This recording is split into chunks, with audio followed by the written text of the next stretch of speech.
Every great person in history knew this. Whether it was Mahatma Gandhi, Martin Luther King, the Wright brothers, Joan of Arc, they all had a vision. Couldn't see it, couldn't smell it, couldn't taste it, couldn't feel it, but it was alive in their mind. It was so alive in their mind that they began to live as if that future reality was happening in the present moment. So here's my question. Can you believe in a future that you can't see or experience with your senses yet, but you've thought about enough times in your mind that your brain is literally changed to look like the event has already occurred? The latest research in neuroscience says you can change your brain from living in the past to living in the future. And can you fall in love with that vision to such a degree that you come out of your resting state and change guilt or suffering into inspiration and joy and gratitude? To such a degree that your body, as the unconscious mind, does not know the difference between that external event and what you're creating internally, so that your body believes it's living in that future in the present moment, and you begin to signal new genes in new ways to change your body to look like the event has already occurred. The latest research in epigenetics says you can change your body by thought alone. Now reason this with me. If there's physical evidence in your brain and body to look like the event has already occurred, your brain and body are no longer living in the past, they're living in the future. And you will walk right into your vision, something new you wanted to experience. And the moment you started thinking about this experience, the moment you started contemplating this potential reality, you turned on a part of your brain called the frontal lobe, the crowning achievement of the human being. It's 40% of your entire brain. It is the creative center, and it has connections to all other parts of the brain. And the moment you said, what would it be like to be a leader? What would it be like to be successful? What would it be like to have this vision come true? The moment you asked that open-ended question, you turned on this part of the brain. Because the rest of the brain is just a bunch of automatic programs. And now the frontal lobe, the creative center, wakes up, and it has connections to the entire brain. It's the CEO, it's the boss, it's the symphony leader of the brain. And the moment you get creative, the frontal lobe begins to select different networks of neurons that are stored in your brain from things you've learned or experienced. And as you begin to think a what-if question, it begins to select these different networks and begins to seamlessly piece them together, and making your brain fire in new sequences and in new patterns and new combinations. And whenever you make your brain work differently, you're changing your mind, because mind is the brain in action. Mind is the brain at work. And the moment those neurons fire in tandem, you get a picture in your mind, a hologram, a vision. For those people who are passionate, that thought that they're thinking begins to create an elevated emotion. They become inspired. They feel enthusiastic. They become passionate. They started to open their hearts. And all of a sudden, they're combining a clear intention with an elevated emotion. And it's the combination of a clear intention and an elevated emotion in our research over and over again that proves then the person now is changing fundamentally, changing biologically, changing internally. And their brain and body are moving from living in the past into living in the future. When you do that, when you had that moment, you came out of your resting state, and then you started to write down all the things you were going to do to get to that vision, all the choices you were going to make, all of the experiences or goals you wanted to achieve, and all of the emotions and the joy you would feel. And when you were doing that, you were setting your sights towards that destiny. And then you did something really brilliant. You wrote down the choices you weren't going to make. You became aware of the behaviors you weren't going to demonstrate. You began to review certain experiences you wanted to stay away from. And then you looked at the emotions that would bring you to a lower level. And you began to separate the old self from the new self. And when you begin to do that, and you're observing the old self, it means you're no longer the program. Now you're the consciousness observing the program. And that's when you begin to objectify your subjective self. And so the moment you stop making the same choices that you always make, get ready, because it's going to be uncomfortable. And that's the moment you're heading towards the new self.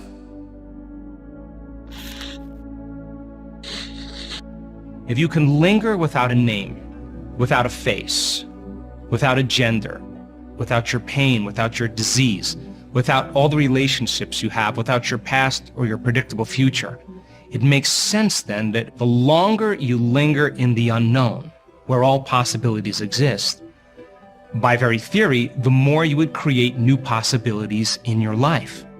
So then, just like in the quantum physics experiments, where they were observing the electron, and the electron went from a cloud of possibilities, the wave function, and it collapsed into a particle. All of a sudden, when they turned their back and no longer looked or observed the electron, it turned into possibility.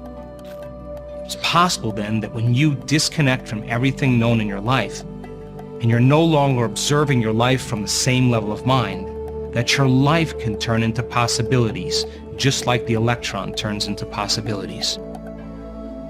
Now, getting to the present moment is the work.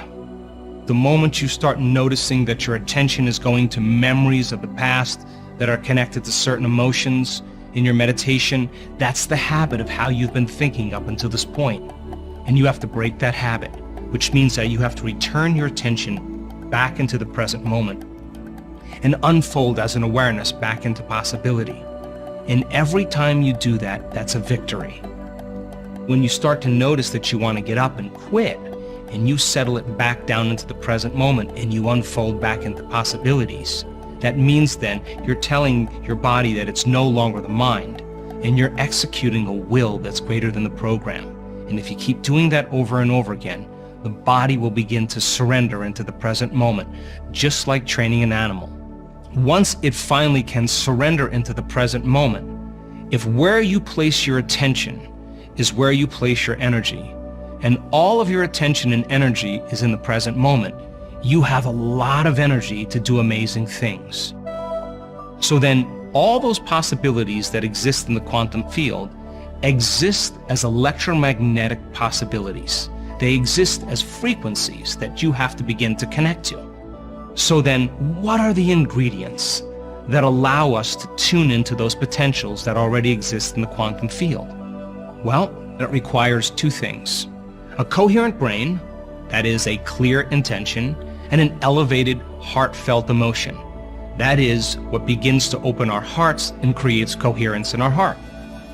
So then if you are disintegrated in your brain, and that you have incoherence in your brain, and you haven't trained your heart to begin to become more orderly and produce a powerful magnetic signature, then you can't read information or broadcast frequencies into the field.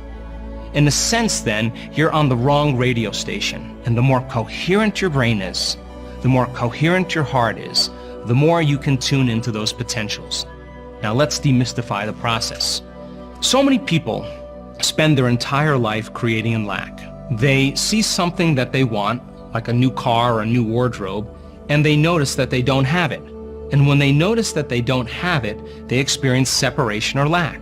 So what they start to do is they start thinking about having that car. They close their eyes, and in a period of time, they start seeing themselves actually driving the car. But when they open their eyes and they realize that the car hasn't manifested, they start experiencing more lack. So then they try harder to get it. And how do they try? They force, they wish, they control, because they're matter trying to change matter. Once you begin to open your heart, once energy makes it to this center right here, this is our connection to the unified field. This is the center we create from. This is the center of wholeness or oneness. This is where our divinity begins. This is the union of polarity or the union of opposites. And once energy makes it to this center, all of a sudden, like dropping pebble after pebble after pebble into water, it begins to create a resonant magnetic field. And that field can be up to 3 meters wide.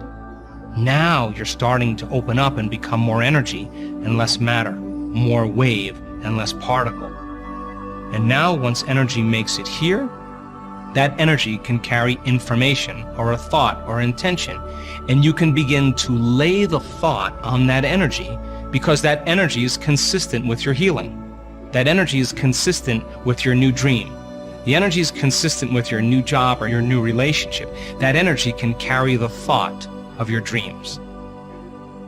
The energy of suffering can't carry the thought of your wealth because it's not consistent with that energy. So then when you begin to open your heart and you raise your energy and you begin to lay the thought on it, think of the thought as the electrical charge in the quantum field, and think of the feeling as the magnetic charge in the quantum field.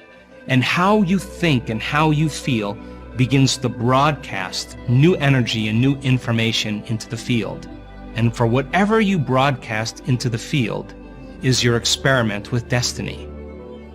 So then when you get really good at creating brain coherence and heart coherence, and you know how to elevate your emotional state, and you begin to feel the emotion of your future before it's made manifest, then you're no longer living in lack.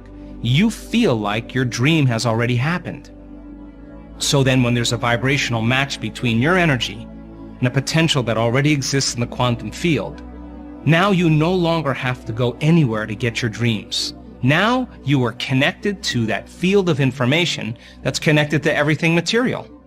And when there's a vibrational match between your energy and that potential, now all of a sudden you'll begin to collapse time and space, and you'll begin to draw the experience to you.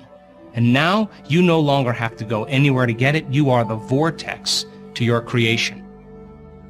So think of it like this.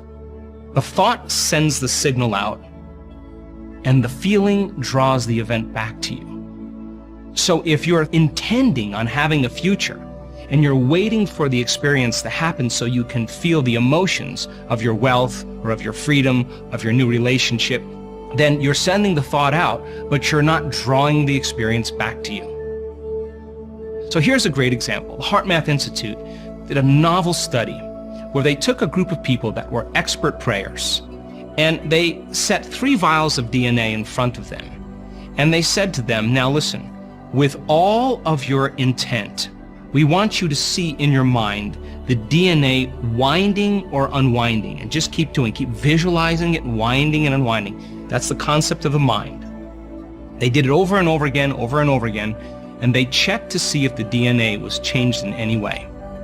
And at the end of the experiment, the DNA was never changed. Intention did nothing to affect the DNA. So then they said to them, okay, now open your heart, create heart coherence, and just generate that signal out into the field, and let's see if that energy begins to affect the DNA. At the end of the experiment, they checked the DNA, and there was no change in the DNA. But when they said to those people, now we want you to see the DNA unwinding, and we want you to open your heart and give thanks that it's actually unwound before it occurred. The moment they combined that clear intention with an elevated emotion, more than 20% of the DNA unwound at a remote location. The thought sends the signal out, the feeling draws the event back. Or better yet, as you begin to open your heart and broaden your field, that energy is the handmaiden, or it's the carrier of that thought, and now you can begin to affect the nature of reality. So a fundamental question is, what are you broadcasting on a daily basis? If you finish your meditation and you combine a clear intention with an elevated emotion, and your heart is open and you feel connected to the energy of your future, it's your job to maintain that modified state of mind and body your entire day. And if you can, get ready. Something unusual is going to happen in your life. And it's going to come in a way that you least expect, that surprises you and leaves no doubt that it's come from your connection to the field.